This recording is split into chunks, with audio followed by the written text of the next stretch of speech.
Highway किनारे स्थित paradise hotel के पास केंद्र सरकार के 9 वर्ष पूरे होने पर भाजपा के वरिष्ठ नेता ने की प्रेस वार्ता, विपक्षियों पर साधा निशाना। बता दें कि गजरौला औद्योगिक नगरी क्षेत्र के नेशनल हाईवे किनारे स्थित हाईवे रिसोर्ट के पास में भाजपा के वरिष्ठ नेता डॉक्टर सोरेन सिंह ने एक प्रेस वार्ता का गुरुवार को आयोजन किया। इस दौरान उन्होंने विपक्षियों पर जमकर निशाना भी साधा। बेसिकली पूरे देश में ये प्रेस वार्ताएं आयोजित हो रही हैं। उद्देश्य है मोदी जी के 9 साल के शासनकाल में जो काम हुए हैं उनको प्रेस के माध्यम से जन जन तक पहुंचाना।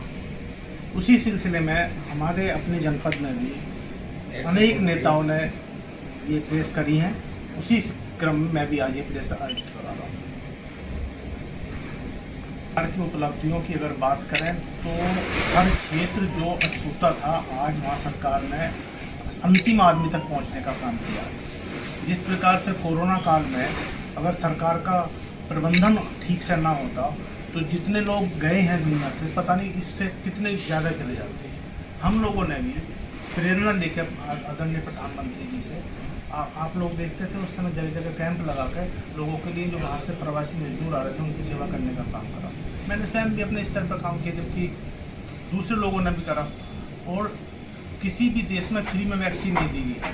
भारतवर्ष एक ऐसा देश था जहां फ्री में हर आदमी को, चाहे अमीर है चाहे गरीब है, किसी जाति का किसी धर्म का, सब चीज़ से ऊपर उठकर सबको वैक्सीनेटेड किया गया। तो उससे जने कितने लोगों की जान बची। डॉक्टर साहब, आप शिक्षा क्षेत्र में भी काफ़ी आगे काम कर रहे हैं। ग्रामीण क्षेत्रों में अपने कई शिक्षक संस्थान अपनी शुरुआत। देखिए, मेरे संस्थान में जो बच्चा पढ़ता है, जो SC समाज का बच्चा है, उससे कोई फीस नहीं ली जाती। जो सरकारी छात्रवृत्ति आती है उसी के बेस पर वो बच्चा पढ़ाई करता है। दूसरी बात, हम लोकल आदमी है और सामाजिक आदमी है। समाज में हर गांव में हमारी जान पहचान है। जब भी कोई आता तो यही कहता कि साहब हम आपके यहाँ आ रहे हैं तो हमें क्या सहूलियत देंगे। जो सरकारी फीस निर्धारित है उसमें से भी 10 से लेकर 20,000 तक हम लोगों के पैसे कम करते हैं। अच्छा, आज जो बहुत गरीब बच्चा है, कितने बच्चे ऐसे, एक लड़की का नाम है विशाखा, हुसैनपुर गाँव में नौगावा साहब है, 5 लाख रुपये फीस होती थी, एक पैसा भी तो नहीं दिया। अच्छा, आज भारत सरकार और आदरणीय प्रधानमंत्री नरेंद्र मोदी जी द्वारा, BJP गवर्नमेंट द्वारा जो काम किए गए वो आपके माध्यम से जन जन तक पहुँचाएँ। इसके लिए आप सब लोगों को कष्ट दिया गया, ताकि जो आदमी हमारी मीटिंग में नहीं आ सकते, जो जिनसे हम कनेक्ट नहीं हो पाए, वो भी अखबार के माध्यम से, दूसरे सोशल मीडिया के जो चैनल्स आपके हैं उनके माध्यम से उन तक हमारी बात पहुँच जाए। अच्छा, 2024 के चुनाव नज़दीक हैं, उसके बारे में ये जो हमारा कार्यक्रम है, बेसिकली पूरे देश में भारतीय जनता पार्टी महाजनसंपर्क अभियान चला रही है 1 जून से 30 जून तक। उसी क्रम में ये कार्यक्रम भी है। लोकसभा 2024 को मद्देनजर रखते हुए ये कार्यक्रम चल रहे हैं। हालांकि आप भी जानते हैं कि भारतीय जनता पार्टी के कार्यकर्ता तो भले ही सरकार है या नहीं है, वो आपको सड़कों पर हर जगह आपको दिख जाएंगे, कुछ ना कुछ समाज के बीच में अपनी गतिविधियाँ करते हुए चलेंगे।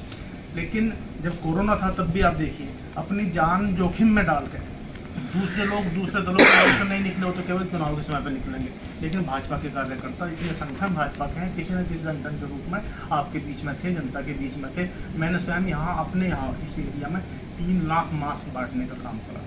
जितने भर एरिया थे, मेरे वार्ड की बात कर लीजिए, 62 गाँव आते हैं, 62 के 62 गाँवों में 3 बार हमने छिड़काव खुद करा। डॉक्टर साहब, अमरोहा लोकसभा दावेदार कई हैं। दावेदार तो हर कार्यकर्ता दावेदारी करेगा, करनी चाहिए, कर सकता है, उसको अधिकार है। क्या आप भी दावेदारी कर रहे हैं? दावेदारी मेरी भी इच्छा है। मैं लोकल हूँ यहाँ का, और मैं तो चाहता भी हूँ कि लोकल आदमी ही जनप्रतिनिधि बनना चाहिए। मैं अपनी बात को सब उचित प्लेटफॉर्म पर यहाँ बाहरी कौन है फिर भाजपा? किसको नहीं पता बाहरी, आप मेरे से सवाल पूछ रहे हो। जो आदमी यहाँ जन्मा हो, जिस आदमी की पढ़ाई लिखाई यहाँ हुई हो, जिसकी माँ बहन बेटियाँ सब आसपास के एरिया में हो, जिसकी रिश्तेदारियाँ यहाँ हो, जिसके यारी दोस्ती यहाँ हो, वो सब वो यहीं का हुआ ना। अगर मैं केवल राजनीति करने के उद्देश्य से यहाँ आकर कुछ अपना सेटअप खड़ा करूँ, वो उससे काम नहीं चलने वाला। क्योंकि मेरी उपलब्धता, अगर जनप्रतिनिधि मुझे बनाया जा रहा तो मेरी उपलब्धता भी सुनिश्चित होनी चाहिए।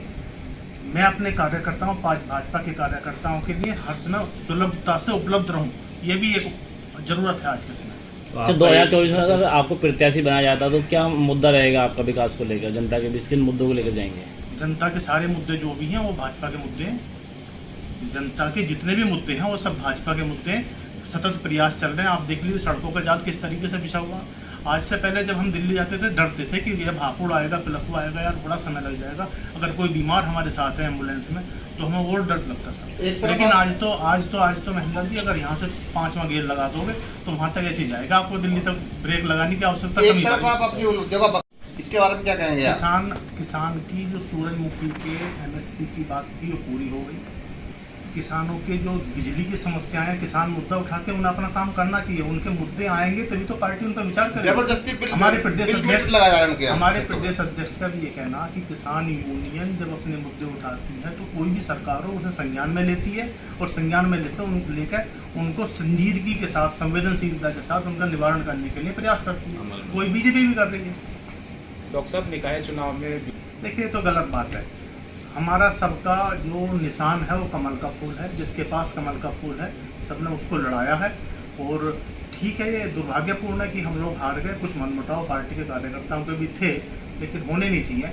तो 2024 में भी ऐसे ही मनमुटाव रहेंगे अगर टिकट किसी को मोदी नहीं जी होता? का चुनाव है, वहाँ मोदी जी देखे जाते हैं और कोई नहीं देखा जाता। व्यक्ति विशेष की कोई अहमियत नहीं है। कोई का अपने आप को कहे कि मैं बड़ा लड़ने हूँ। वाले तो लोकल के होते हैं। मैं कहता हूँ कि मैं बड़ा हूँ, अगर मैं कहता हूँ कि मैं बड़ा हूँ, मेरे पास ये है, ऐसा कुछ नहीं है। नरेंद्र मोदी जी के नाम पर चुनाव है। अच्छा, आपको क्या लगता है 2024 में भाजपा कैसे प्रदर्शन करेगी? भारतीय जनता पार्टी की प्रचंड बहुमत से सरकार बनेगी तीसरी बार। बताओ कहाँ है दूसरा कोई आदमी जिसका नाम आप ले सको? विपक्ष भी लगातार एकजुट हो रहा, तमाम पार्टियां एक प्लेटफॉर्म पर आने का प्रयास कर रही हैं। चाहे पटना में बात करें, पिछले चुनाव में भी एकजुट हुए थे भाई साहब। जी। पिछले चुनाव में भी एकजुट हुए थे और उसमें तो जो बहुजन समाज पार्टी जिसका एक बेस वोट है, मैंने वहाँ बहुत दिन काम किया, उसका बेस वोट है, वो भी सारा इधर शिफ्ट हो गया था। उसके बाद भी क्या है, आप धनौरा विधानसभा की बात कर लो, हम धनौरा में बैठे हैं। जो पिछले प्रत्याशी थे उन्हें पिछली बार से भी 2000 वोट फालतू मिले थे, जबकि इधर तीनों इकट्ठे थे। भारतीय जनता पार्टी के कामों से लोगों में कोई परहेज नहीं है। लोग भारतीय जनता पार्टी को स्वीकार कर रहे हैं और दिन प्रतिदिन स्वीकार करने वालों की संख्या बढ़ती जा रही है। अच्छा, अखिलेश यादव ने नारा दिया है कि 80 हराओ भाजपा भगाओ, क्या कहेंगे? ये तो कोई भी दे सकता है नारा गढ़ना, तो कोई बड़ी बात नहीं है। यूपी के 2 लड़के भी हमने सुना था, लड़की हूँ लड़ सकती हूँ, ये भी हमने सुना था। नारे गढ़ना कोई बात नहीं, नारे तो कोई भी कर सकता। लेकिन आज जनता, आज का यूथ, आज का किसान भी, आज का नौजवान निश्चित रूप से भारतीय जनता पार्टी और नरेंद्र मोदी को अपना आदर्श मानता है और उसका अनुसरण करता है। आज जो नौकरी मिलती हैं उनमें भाई भतीजावाद नहीं चलता। आज नौकरी में लिस्ट नहीं जाती, जो अहल है, जो योग्य है, उसका सिलेक्शन होगा। ऐसा नहीं है कि चाचा की लिस्ट आ गई और एक ही जाति विशेष के 10 में से 8 SDM हो गए। ऐसा देखा ना हमने उत्तर प्रदेश वालों ने। अब ऐसा नहीं है जी, अगर आपके अंदर काबिलियत है तो आपकी नियुक्ति होगी। 21 जून को अंतर्राष्ट्रीय योग दिवस मनाया जाता है, तो अब तो सरकार ने भी ऐलान किया कि मदरसे हों, चाहे वो मुसलमान के वहाँ पे हो, मुसलमान पे वहाँ पर जो है मदरसा, मतलब वो योग होना चाहिए। शफीकुर रहमान लगातार विरोध कर रहे हैं, क्या कहेंगे? शफीकुर रहमान साहब तो सिरफिरे आदमी है, खुद उनके समाज के लोग कहते हैं, मुस्लिम समाज के लोग भी कहते हैं सिरफिरे आदमी है। कभी वंदे मातरम का विरोध करते हैं। अगर आपको वंदे मातरम से दिक्कत है तो जाओ ना फिर बाहर, जहाँ वंदे मातरम से दिक्कत करने वाले ज़्यादा लोग हैं, आप उनके पास जाओ, चले जाओ, कौन रोक रहा? जो वही बात करें, उनका ये कहना है कि 2024 के चुनाव से पहले देश में हिंदू मुस्लिम का एक जो जैसी दृष्टि होती वैसे ही दृष्टिकोण हो जाता। उनकी तो दृष्टि है, तो उनका दृष्टिकोण भी ऐसा ही होना स्वाभाविक है। इसलिए ज़्यादा विचार करने की जरूरत नहीं। आप खुद देख रहे हैं, जो राशन बट रहा है फ्री में 80 करोड़ लोगों को मिल रहा है, उसमें ये देखा जाता है कि ये हिंदू का घर है, मुसलमान का घर है। जो सड़कें बन रही उन पर क्या मुसलमानों को चलने से रोका गया है? ठीक, थैंक यू। बताओ कहाँ है दूसरा कोई आदमी जिसका नाम आप ले सको? विपक्ष भी लगातार एकजुट हो रहा, तमाम पार्टियां एक प्लेटफॉर्म पर आने का प्रयास कर रही हैं। चाहे पटना में बात करें, पिछले चुनाव में भी एकजुट हुए थे भाई साहब। जी। पिछले चुनाव में भी एकजुट हुए थे और उसमें तो जो बहुजन समाज पार्टी जिसका एक बेस वोट है, मैंने वहाँ बहुत दिन काम किया, उसका बेस वोट है, वो भी सारा इधर शिफ्ट हो गया था। उसके बाद भी क्या है, आप धनौरा विधानसभा की बात कर लो, हम धनौरा में बैठे हैं। जो पिछले प्रत्याशी थे उन्हें पिछली बार से भी 2000 वोट फालतू मिले थे, जबकि इधर तीनों इकट्ठे थे। भारतीय जनता पार्टी के कामों से लोगों में कोई परहेज नहीं है। लोग भारतीय जनता पार्टी को स्वीकार कर रहे हैं और दिन प्रतिदिन स्वीकार करने वालों की संख्या बढ़ती जा रही है। अच्छा, अखिलेश यादव ने नारा दिया है कि 80 हराओ भाजपा भगाओ, क्या कहेंगे? ये तो कोई भी दे सकता है नारा। नारा गढ़ना तो कोई बड़ी बात नहीं है। यूपी के 2 लड़के भी हमने सुना था, लड़की हूँ लड़ सकती हूँ, ये भी हमने सुना था। नारे गढ़ना कोई बात नहीं, नारे तो कोई भी गढ़ सकता। लेकिन आज जनता, आज का यूथ, आज का किसान भी, आज का नौजवान निश्चित रूप से भारतीय जनता पार्टी और नरेंद्र मोदी को अपना आदर्श मानता है और उसका अनुसरण करता है। आज जो नौकरी मिलती हैं उनमें भाई भतीजावाद नहीं चलता। आज नौकरी में लिस्ट नहीं जाती, जो अहर है, जो योग्य है, उसका सिलेक्शन होगा। ऐसा नहीं है कि चाचा की लिस्ट आ गई और एक ही जाति विशेष के 10 में से 8 SDM हो गए। ऐसा देखा ना हमने उत्तर प्रदेश वालों ने। अब ऐसा नहीं है जी, अगर आपके अंदर काबिलियत है तो आपकी नियुक्ति होगी।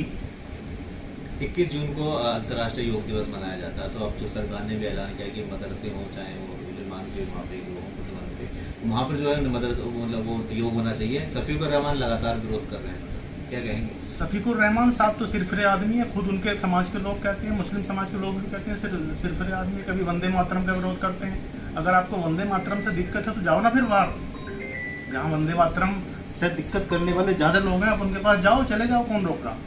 जो वही बात करें उनका ये कहना है कि 2024 के चुनाव से पहले देश में हिंदू मुस्लिम का एक जो जैसी दृष्टि होती वैसे ही दृष्टिकोण हो जाता। उनकी तो दृष्टि है तो उनका दृष्टिकोण भी ऐसा ही होना स्वाभाविक है। इसलिए ज़्यादा विचार करने की जरूरत नहीं। आप खुद देख रहे हैं जो राशन बट रहा है फ्री में 80 करोड़ लोगों को मिल रहा है, उसमें ये देखा जाता है कि हिंदू का घर है या मुसलमान का घर है। जो सड़कें बन रही हैं उन पर क्या मुसलमानों को चलने से रोका गया है? ठीक, थैंक यू।